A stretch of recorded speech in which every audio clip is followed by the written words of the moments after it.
it's Gigi, and today I'm going to be doing a monthly favorites video, and obviously I have Bella here sitting right beside me always when I sit down to film. She's my little best friend ever. Ew, I just rubbed my acrylic on the top of her mouth and I felt like the roof of her mouth.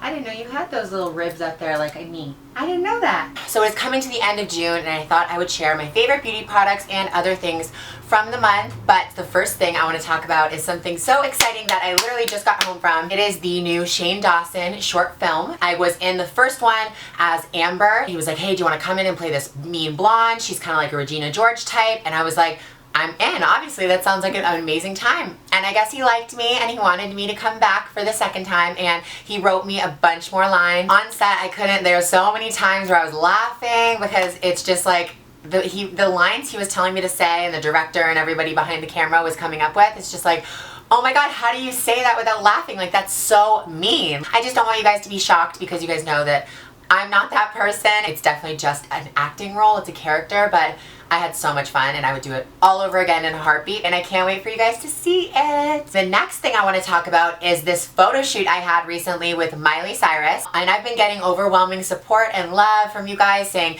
you guys like the photos. In one photo she's like pouring water on me and like she has it in her mouth, she's like spitting it out, I'm like drenched. But I love how the photos turned out and I wish I could have shared that experience with all of you guys. So getting started with the products. Summer's coming up and as you can tell I have a spray tan on right now. I've been obsessed with spray tans, especially since I got my hair lighter, and I've been in love with the Nars Laguna bronzer, and I have not used this since literally high school, but it's just such a good bronzer. It's like such cute chic packaging. The only thing I don't like about Nars packaging is when you leave it on your makeup table or whatever, it kind of gets like dusty, but when you have new Nars packaging, it's everything. But then when it gets dirty. Another Nars product I've been loving is the Body Glow, and it looks like this. If you guys remember, I think like literally a year ago I talked about this product. I feel like now I'm using it to like its full potential, if that makes sense. And you shake it up and you put a little in your hand. You can mix it with your moisturizer and you put it on your legs, your arms. You can put it on, you know, your décolletage.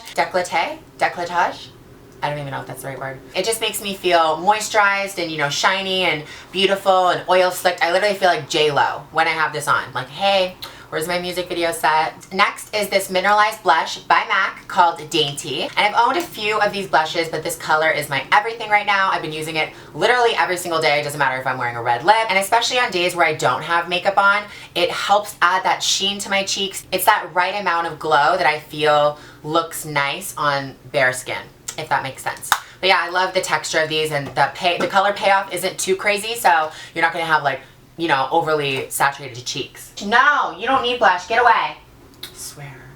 I go through so much makeup because she just chews it. That's my excuse. Okay, so I feel like I was the last person on YouTube and in basically the entire world to try out this Becca Shimmering Skin Perfector Pressed powder, I guess. I got the color in Opal, which I guess is like the yellowish gold tone. I don't know, but seriously, best highlighter ever. If you are into the MAC Soft and Gentle, this blows that out of the water. I don't know who disrespected me by not telling me I need to pick this up, because I swear I was seeing it, but no one came to me like, oh, Gigi, you need to get this, because I've been obsessed with highlighters. I swear I literally have been screaming it from the mountaintops. I was just browsing through the Sephora app and I was like, I'll try this, put it on my skin, and died. Moving on to my new favorite pink lipstick. So my favorite last month and for probably the past like 2 years was Lovelorn by MAC. That was my go-to baby pink lip, but I found something even better, and it's by Too Faced, and it's called Razzle Dazzle Rose. And it looks like this. It has that same kind of moisturizing glossy texture like Lovelorn does, but it's even better, and it's just makes my lips so juicy, and I'm wearing it right now. It's just, it's literally like butter. All I have to do is shuffle through my lipsticks, get this, and I know that's the one, girl.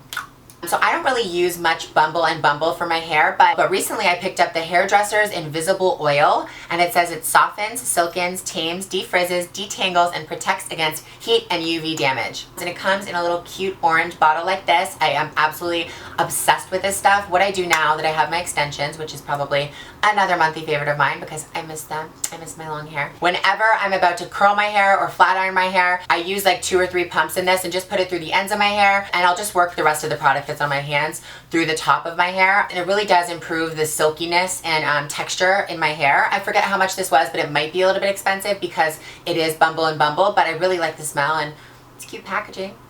Last but not least, something that has been saving my life this month is the new Mophie iPhone 6 Plus. I swear when I was looking for one of these when I first got my iPhone 6 Plus, and I recently got a new one because this one has completely shattered. Have you guys ever like shattered your phone completely and then when you start using it, you start like cutting your finger because all the glass? So I had to go to the Apple store and get a new one. Well, I swear when I got the new iPhone, I was like, wow, the battery's so long. And now I'm like, girl, why am I at 2%? At noon. If you guys are having the same problem with your iPhone, pick up a Mophie. They make them, oh, they are really truly a lifesaver. Whenever my phone's about to die, I'm like, oh my god, start freaking out, and then I'm like, oh wait, I have my Mophie, so I'll just like yoink, turn it on, and then it goes back to 100%. Oh, also, my friend gave me this. I rarely ever wear hats, but I wanted to show you guys because how cute is this with this rhinestone princess tiara on it? I was thinking, you know, if I have a bad hair day, I could put this on and it could be super cute. I don't know, for like casual days, you know. I'm not honestly much of a hat person at all. Thank you, Nady Webb. Obsessed.